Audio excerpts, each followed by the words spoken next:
إلهي بمحله ودلنيردي Soomaaliyeed ee ku xirnayd hal sano iyo 3 bilood wadankan Iran waxaan magaaladan hadda joognaa muddo 8 casha kadib markii cudurkii coronavirus awgiisna looga kansalay diyaaradii maanta waxaanu dhex joognaa Dahraan birta aad u jeedin waa birta ay Dahraan ay caan ku tahay waa aniga iyo gabdhahayga iyo wiilashaydii waxaan jeclaan lahaa inuu qof walba dareenkiisa ka hadlo lady first waa in gabdhaha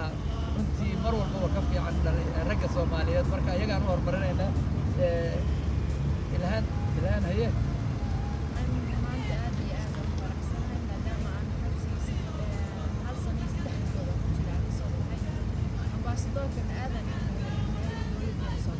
aad runtii muhiimiyadu waa ilaahay ka sokow waa dawladda waa team leaderka oo xabsiga qofkii aan mar walba la soo hadli jiray nuura maxaa leedahay maanta dareenkaagu see yahay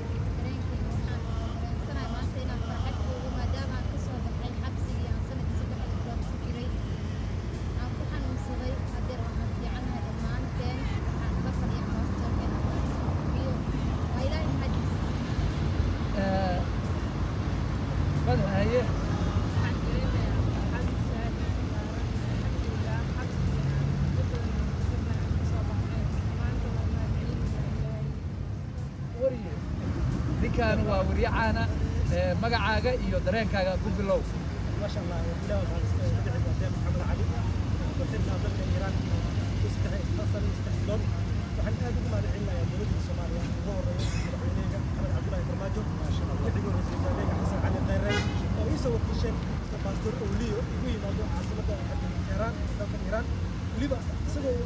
دولة كم شروع حنون كم فارس وليبا نفتي سوسو بيمين وأنا دولة نجسارو waxaan ugu madcelinayna kulka mas'uul ka jiray dowladda waxa ilaahay ma had isbara sanad 3 bilood ku jirna xaalad xun oo aan laga sheekay karin qof xabsi galna dareemi kara xaalad inuu ku sugnaa barigaas laakiin maanta aan ku sugnaa xaalad soo dhawaa aad u faraxsan waxa jira dareemi kartaa quruxda naga muuqata inta waxay noo sameysay dowladdeena ilaahay ma ugu madcelinayna dowladda waxaan leenahay jirto waxaan noolaato waxaan leenahay dowladdiidku waxaan leenahay war dowladdu waa tii ummadeeda meel walba ka soo deysayeen دولة التاجرة دولة هذا التاجرة ما شاء الله أجل عدد مسؤول مدام ريدا السماء أستاذ ما تقبله أستاذ موجود هذا الولد وريجنا وريدا بس ما شاء الله إلها مع السنة سكوت دولة دين شرف كبرنا ونصود الدين ونصود الدنيا الحمد لله ما أنت حرية أنا أحسن عافمات كان أحسن حدا المجال الحسن وصوّد باستور قد الحسن وصوّد الحمد لله والله إلها ما هذا سبحانه كسكو دولة دين هذا ما أدعي كمان ما جعلنا سبحانه وتعالى كسكو دولة دين الصوماليين ونصود باستور وليه ما كان سينايا هذا موضوع وحبسي نقصد هاي وهذا الحرية دين نقصد الشيء لا يعكر جينا عنده سكوت وكانوا عافمات كمنا إن شاء الله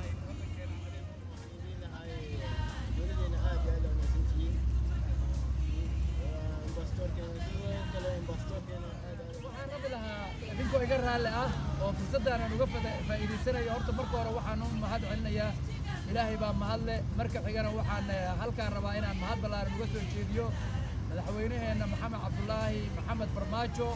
oo runtii dareen wadaniyad damiir soomaalinimo leh oo aan xasuusto dadka markii uu soo dirayay dardaaranka uu kula soo dardaarmay walaalaheenna maxaabiista waxa kale oo aan halkaan uga hambaliyeynayaa ra'iisul wasaaraheenna xasan cali khayre oo markii aan soo baxayay runtii galabkii duurkii oo kale aan u imid maalintaan soo baxayay maalintii ka horreysay shirbu wuxuu ku lahaa xalane habeenkiiba aan waday markuu arkay taxi messagekayga igu soo noqday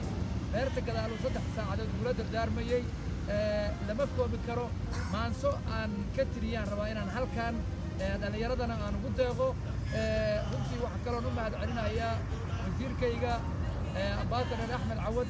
oo aan la koobi karin dadaalku iyo juhdigu dhallinyaradaas u geliyey isagoo wasiirka arrimaha dibadda ahaa waxaan halkaan kaga soo hambalyaynayaa safiirkeenna qaaligeena maxamuud axmed nuur tarsan ee safiirkeenna Kenya isaguna runtii dadaal badan buu ka galay dhammaan safaaradda Soomaaliya xabiib iyo samsam iyo dhammaantood faadumo iyo dadaalkii ay sameeyeen waxaan kaloon halkaan uga mahad celinayaa saaxiibadayda Iiraan aan la koobi karin ama ha noqoto wasaaradda arrimaha dibadda ama ha noqoto safiirka Iiraan ee u fadhiya dalka Kenya xasan iyo runtii lama koobi karo saaxiibadayda Abu Zahra iyo Cali Baati iyo dhammaantood wax la koobi kara ma aha saaxiibadayda qaaliga reer Iiraan waxaan leeyahay waa mahadsantihiin anigoo fursaddan ka faa'iidaysanaya intaanan maansada u gudbin waxaan jeclaan lahaa inaan walaalaha Soomaaliyeed abriil u diro walaalaha hobyo lagu haysto ee reer Iiraan oo saddexda ee 6 sano la haysto walaalayaalow dadkan waa markii afraad oo dadkii afraad oo la ii soo daayo bismi يعني runtii dawladda xiriirka kaliya Iiraan waxa la lahaa anigu ahaa marka lagu daro 8dan waxa ka horeysay 42 qof oo 3 jeer hore la soo daayay 13 kaliya oo media gashaa laga ogyahay inta kale waxay ahayd media ma gelin labadii jeer hore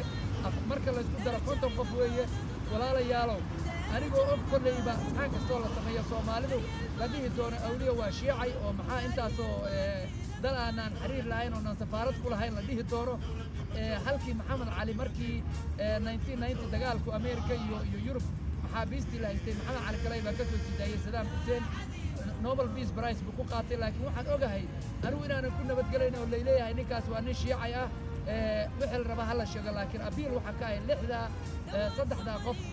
lagu haysto hobyo agteeda oo 6 sano xiran dawladda Iiraan annagoo safaarad la lahayn annagoo wax xiriir la lahayn ayay waxay ku soo daayeen dadka islaamnimo marka oo wax shuruud la'aana waxaan dhihi lahaa 3 la soo sii daayo maxaabiista halan lagu sharfo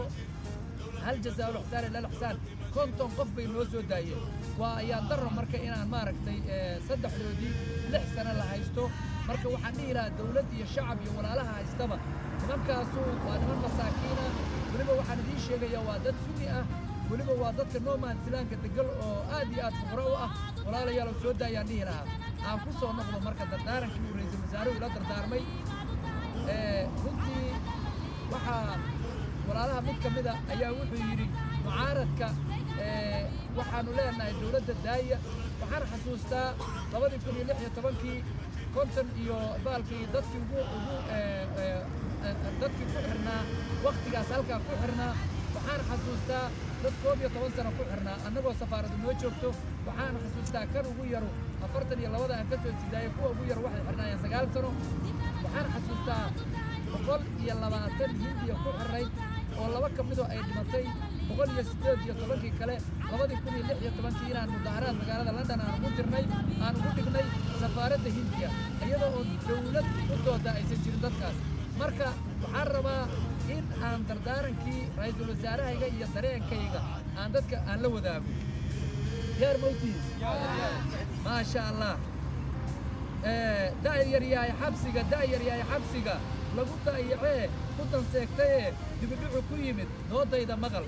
madaxdii dalka ay kii soo dirto ducay iyo salaad dusha ii surtee degdeg iga hantiya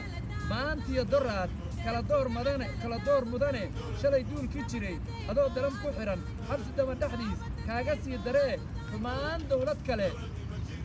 ku daandaansadee doolar dhaafsadee nacabku ku diray diblomaasiyaddii duuduub jaray aan idiin danayn duulkaas baxyooda ay nooga raa kuwa noo dambiyo diracyaha yimide daayartay ogow rag dadaalayiyo ducaqabaan heliyo daacadaan hurdayn lagu diirsado dadku mahadiyee daayartay ogow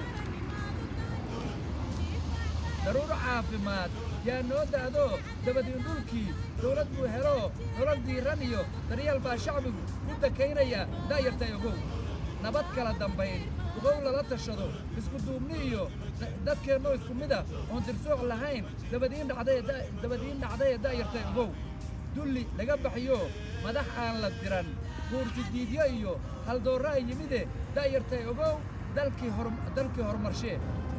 daacish iyo shabaab waxaa nooga daran gumaystaha dadbani kuwuu soo dirtee dabadhilifyadayo nacabkana u diid door inay helaan fursaduu dalkiyo dadka uu ku dhaco hana dooran abid madaxdana digniin sidii daa'in yidhi waa dawladnimee duca iyo wanaag u dardaara oo ha ka diidin amar marka ugu dambayn mawdkuu ii dilo karfan laygu dado mid dardaaranoo diiwaanka gala dhaxal daa'imoo dadku igu xusaan degdeg iga qora da'yartii waddankaay madaxdeenna dambiyo difaacii qarankaay aayihii dalkiyo dugsiga ummaddaay duxda maasadaydiyo dulucdaydu waxay tahay u dadaala ciiddiyo diintii arliga ducufa dooni mayno dalkeenna iibinaysa dawarsi uunu taagan qarannimaana deeqdaa dadkaana daawadiisa ma idiin siman yihiin kuwa waxa weeye xabsigaydu ku dacayacay iyo kuwayna ka soo daaya ma idiin siman yihiin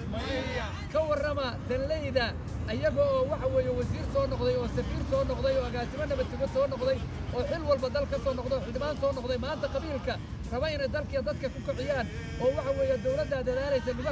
lugaha ku dheggan maxaa leedihiin ما شاء الله تبارك الله صومالي هنولاتو هم بدودو هاي زراعدو سلام الله عليكم ورحمة الله تعالى وبركاته أنا ساعتي أكو مشغول ما شاء الله